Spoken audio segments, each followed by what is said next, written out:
میں ڈرائیور ہوں، اکثر اوقات لوگوں کو درباروں پر لے کر جاتا ہوں جہاں پر وہ لوگ دیگ پکا کر مجھے بھی کھانا دے دیتے ہیں، کیا میرے لیے کھانا جائز ہے؟ اگر تو وہ اللہ کے نام کا ہے تو کھا سکتے ہیں، اگر بزرگوں کے نام کا ہے تو نہ کھائیں۔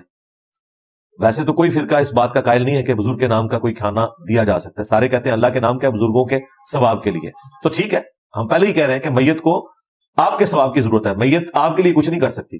یہ جو آپ اصالہ ثواب میت کو پہنچا رہے ہوتے ہیں کسی بزرگ کے اصالہ ثواب کے لیے، جس طرح یہ 11ویں شریف والا معاملہ بھی کرتے ہیں، ہم اس ایکٹیویٹی کو بدعت سمجھتے ہیں، لیکن میت کی طرف سے جو کھانا صدقہ خیرات کیا جاتا ہے وہ کھانا حلال ہی ہے اگر وہ اللہ کے نام کا ہے، ان بزرگوں کے نام کا نہ ہو۔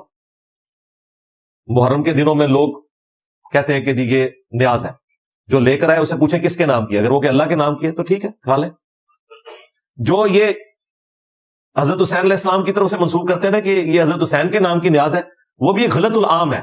شیعہ کے نزدیک بھی غیر اللہ کے نام کی نیاز نہیں ہو سکتی، اہل سنت کے ہاں بھی عبد القادر جیلانی کے نام کی نیاز نہیں ہو سکتی۔ وہ کہتے ہیں یہ ان کے روح کے اصالہ ثواب کے لیے ہے، اللہ کے نام کی ہے۔ اس باریک فرق کو آپ سمجھیں۔